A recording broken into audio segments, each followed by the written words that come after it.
अस्सलामु अलैकुम वरहमतुल्लाहि वबरकातुहू। मैं एंकर मकबूल एक बार फिर से आप सबके लिए एक बहुत ही इम्पोर्टेंट विषय पर बात करने के लिए हाज़िर हुआ हूँ। जैसा कि आप सभी देख रहे हैं, हमारे प्रदेश राजस्थान में अभी जितने भी समाज हैं वो यूनिटी, अपनी एकता को प्रदर्शित करने के लिए जयपुर में हाज़िर हो रहे हैं और अलग अलग समाजों के सम्मेलन आयोजित हो रहे हैं। अपने समाज की जो ताकत है, अपने समाज की जो यूनिटी है, वो प्रदेश स्तर पर और सरकार को मजबूती के साथ अपनी यूनिटी और अपनी एकता को प्रदर्शित कर रहे हैं। और इसी को देखते हुए हमारे समाज के भी कुछ शख्सियतें हैं, हमारे समाज के भी कुछ नौजवान हैं, युवा शक्ति है, जिन्होंने ये राय रखी है कि बाकी समाजों की तरह हमारे जो देश वाले समाज है उसकी भी यूनिटी या एकता की ताकत जो है हमें प्रदेश स्तर पर दिखानी चाहिए। सबसे पहले तो मैं हाकम भाई और जो भी जिन लोगों ने ये राय रखी है उनके जज्बे को सलाम करता हूँ और अल्लाह ताला से दुआ है कि मेरे समाज के इन नौजवानों को, इन शख्सियतों को, जो कौम के प्रति, कौम के या समाज के प्रति काम करने का जो जज्बा है, इनका जज्बा हमेशा अल्लाह पाक कायम रखे। दोस्तों, मैं यहाँ पर अपने समाज की कमियाँ गिनाने के लिए नहीं आया हूँ। जहाँ तक आप लोग मुझे जानते हैं, मैं हमेशा अपने समाज की पॉजिटिविटी के साथ बात करता हूँ, क्योंकि कमियाँ निकालने के लिए बहुत सारे लोग पहले से ही मौजूद हैं अपने समाज में, उसकी कोई टेंशन नहीं है। मैं हमेशा पॉजिटिविटी और जो समाज की अच्छाई है उस पर हमेशा बात करता हूँ। आप लोगों की तरह ये ख़यालात या ये सवालात उठते होंगे आपके भी कि यार, देश वाली समाज प्रदेश स्तर पर इस तरह का कोई सम्मेलन या इस तरह का महाकुंभ आयोजित कर सकता है। और दूसरा सवाल आपके मन में ये उठता होगा कि यार, क्या देश वाली जो आवाम है वो इस सम्मेलन में या इस तरह का कोई महाकुंभ आयोजित होता है उसमें अपनी उपस्थिति शो कर सकती है प्रदेश स्तर पर?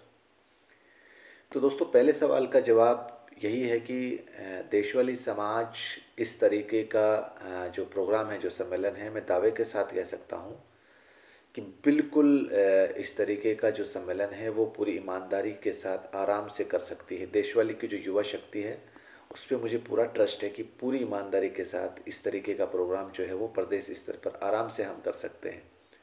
बस कंडीशन यही है दोस्तों, उस समाज का, उस सम्मेलन का जो टैग लाइन है वो देश वाली समाज पे होनी चाहिए। पर्टिकुलर किसी व्यक्ति विशेष या पॉलिटिकली अगर आप इस तरीके का कोई सम्मेलन कर रहे हैं तो आपको वहाँ पर देश वाली समाज की युवा शक्ति जो है वो बिल्कुल आपका सपोर्ट नहीं करेगी। इसका अगर मैं आपको एग्जांपल दूँ तो अभी अजमेर में देश वाली समाज के नाम से एक प्रोग्राम करवाया था। अपने भाई हैं, साहिल भाई नाम है शायद उनका। पर्टिकुलर अगर देखा जाए तो देश वाली समाज के नाम पे वो प्रोग्राम बहुत बेहतर रहा था। साहिल भाई और उनकी पूरी टीम ने अपने लेवल पर उस प्रोग्राम को करवाया था और माशाल्लाह दूसरे मज़हब के लोगों को भी वो प्रोग्राम बहुत पसंद आया था। समाज का जो प्रोग्राम था उसमें सिर्फ एक ही कमी थी कि समाज के नुमाइंदों को वहाँ पर थोड़ा दरकिनार किया गया था और इसका, ये जो गलती थी, इसका एहसास साहिल भाई को भी हो चुका था। और इसका मतलब ये नहीं कि दोस्तों हम उसके द्वारा किए गए प्रोग्राम को दरकिनार करें या उसकी आलोचना करें, ऐसा बिल्कुल भी नहीं है। उसका, साहिल भाई का भी ऐसा इरादा नहीं था कि मैं इस तरीके का प्रोग्राम ना करूं जिससे कि भाई समाज की जो है बदनामी हो। माशाल्लाह ऐसा कोई इरादा नहीं था, उसका इरादा नेक था और प्रोग्राम माशाल्लाह बहुत अच्छा था। हो सकता है अगले प्रोग्राम में इस गलती को वो सुधारे। तो इसका मतलब यहाँ पर हम ये समझ सकते हैं कि दोस्तों, समाज की जो युवा शक्ति है वो इससे भी बड़ा प्रोग्राम आराम से करवा सकती है। दूसरा प्रोग्राम कि भाई देश वाली समाज की आवाम इकट्ठा हो सकती है क्या इस तरह के प्रोग्राम में? इसका भी दोस्तों मैं उदाहरण के माध्यम से यही बता सकता हूँ कि अभी आपको पता हो तो हमारे डिडवाना में बहन अफसाना बानो के न्याय के लिए हमने सिर्फ मात्र 10 से 15 घंटे पहले अपनी कौम के आसपास के लोगों को सोशल मीडिया के माध्यम से सिर्फ एक अपील करी थी और उसमें भी हमने अपनी बहन बेटियों को, बच्चियों को या बच्चों को नहीं बुलाया था, सिर्फ युवा शक्ति को बुलाया था एसडीएम को ज्ञापन देने के लिए। आप यकीन नहीं करेंगे दोस्तों, हज़ारों की तादाद में, मुश्किल से 10-15 घंटे पहले एक अपील की गई सोशल मीडिया के माध्यम से, हज़ारों की तादाद में हमारी युवा शक्ति वहाँ पर उपस्थित हो गई थी। तो यहाँ इसका मतलब ये है कि देश वाली समाज की जो आवाम है, आम पब्लिक है, वो हम सबको यूनिटी या एकता के सूत्र में बंधते हुए देखना चाहती है। लेकिन हमारे ही समाज में कुछ जो पार्टी भक्त के जो लोग हैं या जो नेता भक्त के जो लोग हैं, वो धरातल पर हमारे इस समाज को यूनिटी के सूत्र में बंधते हुए नहीं देखना चाहती है। प्रॉब्लम कहाँ आती है? प्रॉब्लम यहाँ आती है कि जैसे मान लो कि जो पार्टी भक्त लोग हैं, जिस पार्टी भक्त की सरकार है, वो अपने समाज को उधर खींचने की कोशिश करेगा। अब जो पार्टी भक्त की सरकार जैसे ही बदलेगी, अब वो अपने समाज को दूसरे पार्टी भक्त वाला बंदा जो है वो हमारे समाज को उस तरफ खींचने की कोशिश करेगा। तो हमारे सामने हमारे समाज के लिए ये एक बहुत बड़ी दुविधा है। दूसरा दोस्तों, बात करता हूँ अपने समाज की टांग खिंचाई की। तो टांग खिंचाई दोस्तों, बिल्कुल निराश नहीं होने की ज़रूरत है आपको। टांग खिंचाई दुनिया के हर समाज में मिलेगी आपको। यहाँ पर पर्टिकुलर हमारा ही समाज ऐसा नहीं है कि हमारे ही समाज में टांग खिंचाई होती है, लेकिन अपने समाज की जहाँ तक मैंने टांग खिंचाई के ऊपर कोई रिसर्च करी, एनालिसिस करी है दोस्तों, तो उसका एक परिणाम निकल कर ये आता है, एक कमी निकल कर ये आती है कि हमारे समाज में जो मंच होता है ना, मंच, उस पे बैठने वालों की तादाद ज़्यादा है। मंच के नीचे जो पंडाल बना हुआ रहता है उसमें तादाद बैठने वालों की कम है। कहने का मतलब ये है कि हमारे समाज के लोग जो हैं, चाहे वो छोटा सा किसी का नेता भक्त का क्यों ना हो या पार्टी भक्त क्यों ना हो, वो इस वजह से मंच पर आना चाहता है कि वो अपने आप को ही सर्वश्रेष्ठ बताने की कोशिश करेगा समाज को, कि मैं ही हूँ, मेरी फला नेता से पहचान है, या मैं फला पार्टी का फॉलोवर हूँ। ये गड़बड़ हमारे समाज में थोड़ी सी ज़्यादा है दोस्तों। और जबकि एक दूसरी टांग खींचने का रीज़न ये है कि भाई फला शख्स स्टेज पर या मंच पर क्यों है, अगर वो है तो मैं जाऊंगा। ये टांग खिंचाई का एक प्रमुख कारण है दोस्तों। जबकि हम सबको पता है कि, और उसको खुद को भी पता है कि मेरी हैसियत या मेरा पैमाना कहाँ तक है मंच पर जाने का। अब आप पूछेंगे कि सर मंच पर जाने की क्या हैसियत और क्या पैमाना होना चाहिए, तो इसके लिए तो दोस्तों आपको यही कहूँगा, आप खुद इसका आंसर निकालिएगा। दुनिया का कोई भी मंच क्यों ना हो, वो आपसे त्याग, बलिदान और संघर्ष मांगता है। दुनिया का कोई भी मंच क्यों ना हो। अब आप अपने दिल पर हाथ रख कर ये सोचें कि जो मंच आपको बुला रहा है, क्या आप उसके काबिल हैं? जिस मंच पर आप जाने के इच्छुक हैं, या जिस समाज से आप आते हैं या जिस कौम से आप आते हैं, क्या आपने उसके लिए कहीं पर भी ज़र्रा भर भी कोई खिदमत करी है? अगर आपका ये दिल ईमानदारी से गवाही दे दे तो आप मंच पर जाने को तैयार ही, नहीं तो आप मंच में पांडाल के नीचे बैठिएगा तो बहुत इज्जत मिलेगी आपको।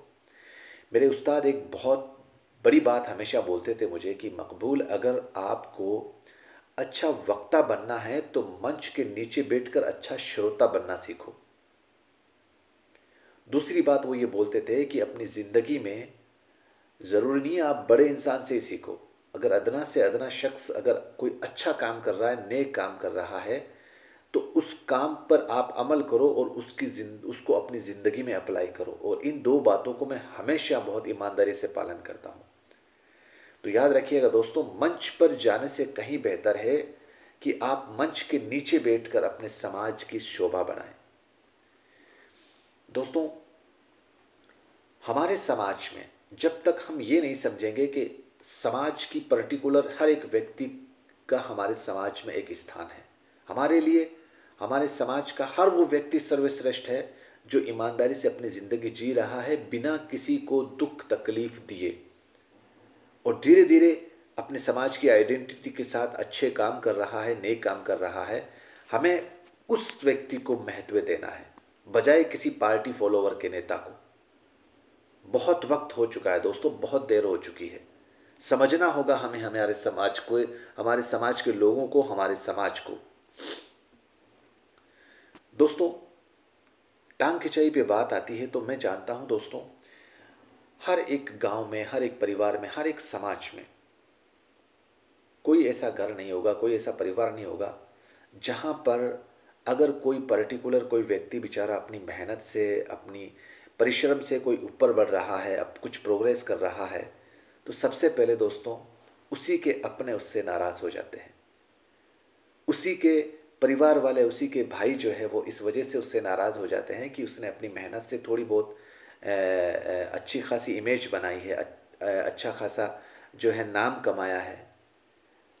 तो दोस्तों यहाँ पर वो भले ही उसने अपने दोस्त, अपने परिवार को, अपने साथियों को, अपने भाइयों को अपनी ज़िंदगी में कभी उसने दुख तकलीफ नहीं पहुंचाया है, लेकिन 10 नहीं, मैं बोल रहा हूँ 50% आज हर घर में, हर परिवार में ये कहानी है कि अगर कोई सुकून से खा रहा है तो उसी का अपना सबसे पहले नाराज़ होगा।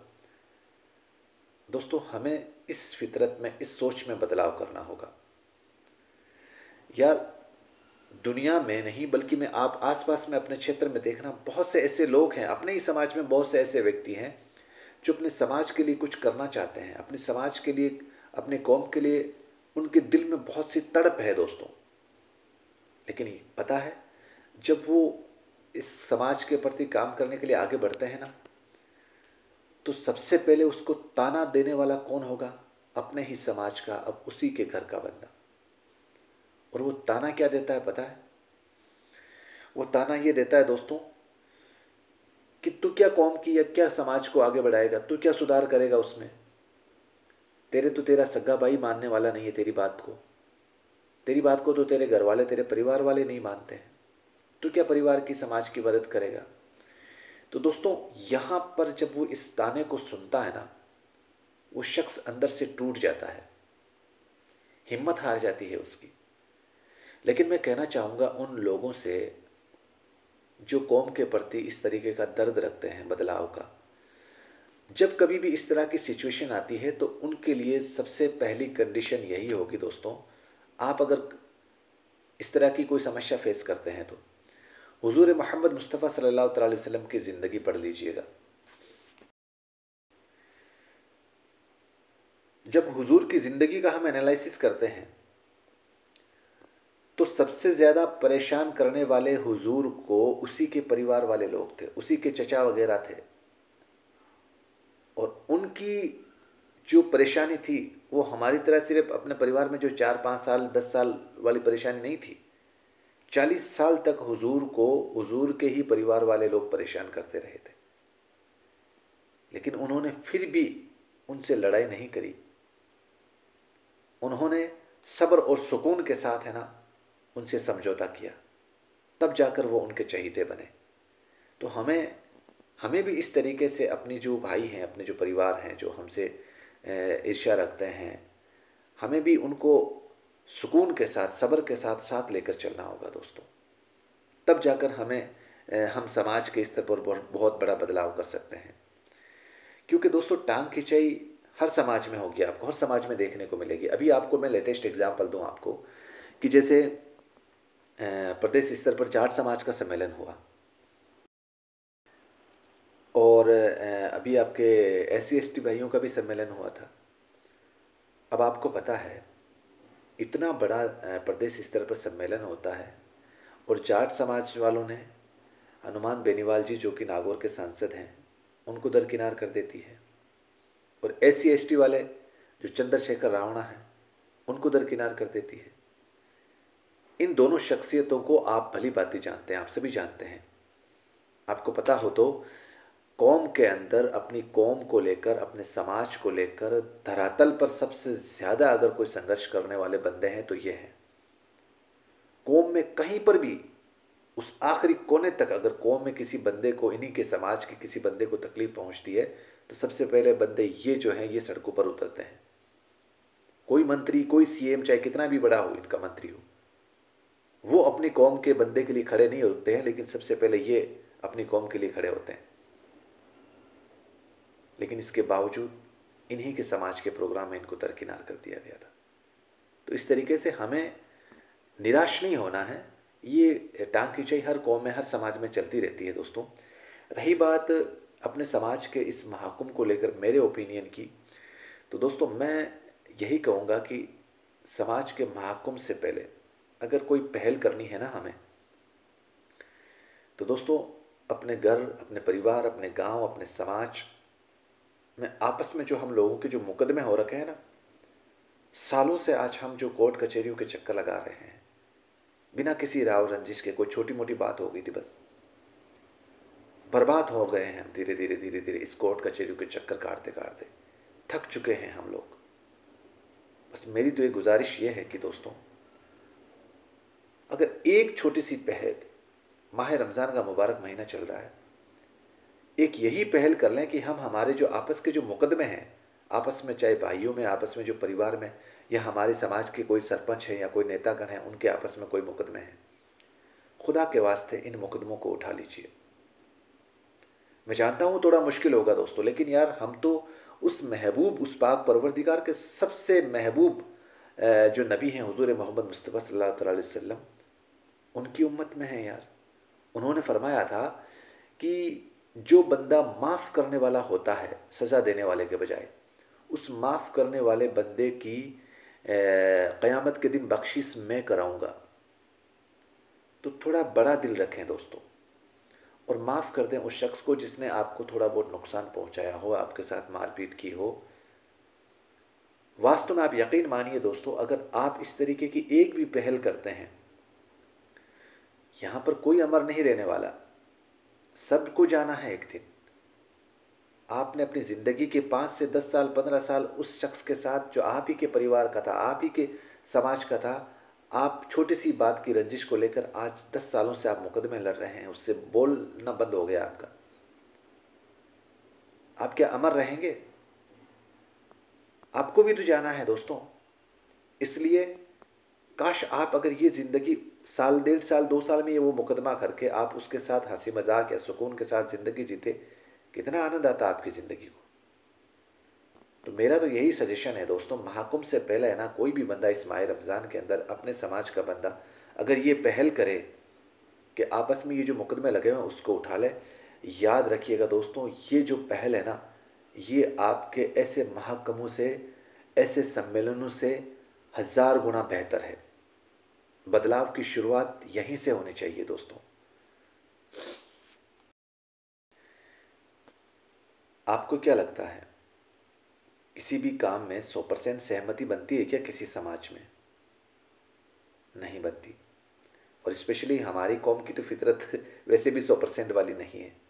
लेकिन दोस्तों इतना यकीन रखो अपने अंदर, अपने समाज के अंदर, कि 20% अगर मान लो कि सहमति ना भी बने ना, तो 80% जो है, किसी भी तरह के समाज को एक जज़म पर बैठने की नौबत आए तो 80% लोग हम सहमत होंगे इंशाल्लाह। और मैं वो इस दावे के साथ बोल सकता हूँ क्योंकि समाज के जो अभी मैं देखता हूँ आसपास में क्षेत्र में, स्पेशली जैसे बहुत अच्छे काम हो रहे हैं हमारे समाज के द्वारा।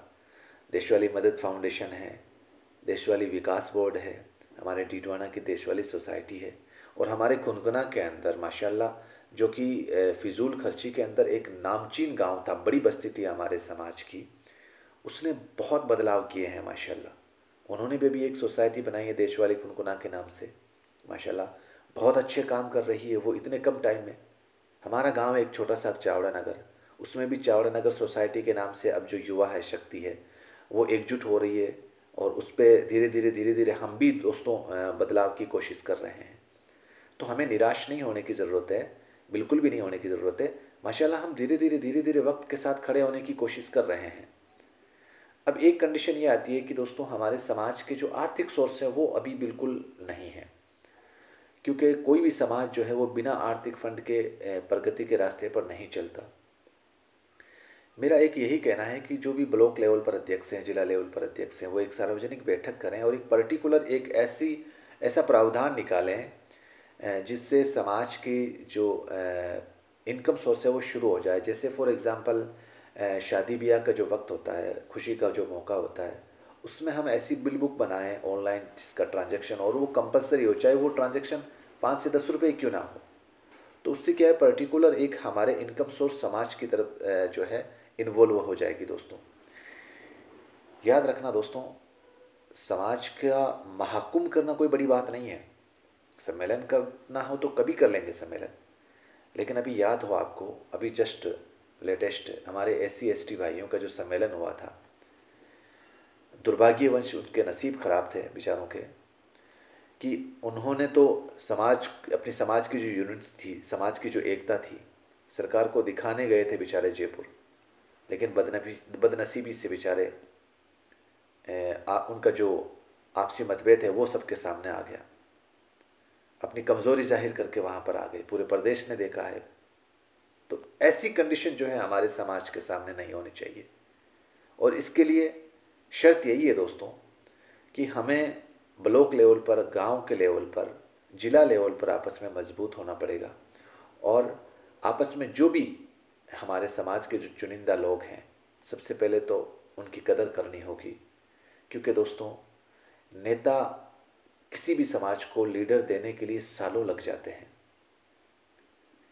एक साल में या एक महीने में कोई नेता नहीं बनता है, सालों लग जाते हैं किसी भी समाज को अपना नेता या लीडर देने के लिए। और जो लीडरशिप चाहते हैं दोस्तों, उनको बता दूं कि अपनी रातों की नींद, चैन, सुकून सब खोना पड़ता है, तपना पड़ता है इस धूप के अंदर, सड़कें नापनी पड़ती है, तब जाकर वो लीडर बनता है। सिर्फ फेसबुक पर, सोशल मीडिया पर फोटोज़, वीडियोज़, नेताओं के साथ सेल्फीज़, इनसे कोई नेता नहीं बनेगा। समाज का भला कभी नहीं कर पाएगा वो। धरातल पर छोटी छोटी कोशिशें करेंगे ना, हम इंशाल्लाह बहुत मजबूत हो जाएंगे। तो आपसी मतभेद बुलाइए, जो भी पार्टी विपक्ष का ही बंदा क्यों ना हो, जो चुनिंदा मेंबर्स हैं हमारे समाज के, उनसे यही रिक्वेस्ट है कि आप लोग हर उस शख्स को भी साथ में लो जो आपकी विचारधारा से अलग है, जो आपकी पार्टी फेवर का नहीं है, उनको भी आपको साथ लेकर अब आपको डोर टू डोर समाज के जो भी गांव हैं, जो भी क्षेत्र है, वहाँ पर जाइएगा, आवाम से राबता कीजिएगा और हर उस शख्स को राय में शामिल करें, ताकि वो मूछ वाला, जो ईगो वाला है, वो समस्या आपके सामने ना आए कि भाई हमें कैसे सम्मेलन करना है, कहाँ पे करना है। हर उस शख्स को, समाज की राय को शामिल करें, क्योंकि हमारे लिए हमारे समाज का अदना से अदना व्यक्ति जो है वो महत्वपूर्ण है। कोशिश यही करें, जगह वही मंच पर भी अगर जगह देने की, जहाँ पर भी आपको मौका मिले, तो अपने समाज के व्यक्ति को दें, ताकि वो आपको रिप्रेजेंट कर सके। अपने समाज के शख्स को कहीं पर भी कम आंकने की कोशिश ना करें। और ये बदलाव आएगा, इंशाल्लाह ज़रूर आएगा, धीरे धीरे हम सब कोशिश कर रहे हैं। इसलिए डोर टू डोर जाइए, हर उस शख्स को साथ में लीजिए और दुआ करते हैं कि हम सब अल्लाह ताला जो बंदे इस तरीके से हमारे समाज के यूनिटी के तौर पर समाज को रिप्रेजेंट कर रहे हैं, उनके जज्बे को अल्लाह ताला कायम रखें। इसी के साथ आपसे जुदा होता हूँ। बात थोड़ी लंबी हो गई, लेकिन दोस्तों बात बड़ी ईमानदार और नेक रखी है मैंने आपके सामने। आपकी जो भी राय है आप मुझे ज़रूर बताइएगा। इसमें अगर किसी गलत लफ्ज़ का इस्तेमाल हुआ है तो समाज के मौजज़ों से माफ़ी का तलबगार हूँ। खुदा हाफिज़। जय हिंद।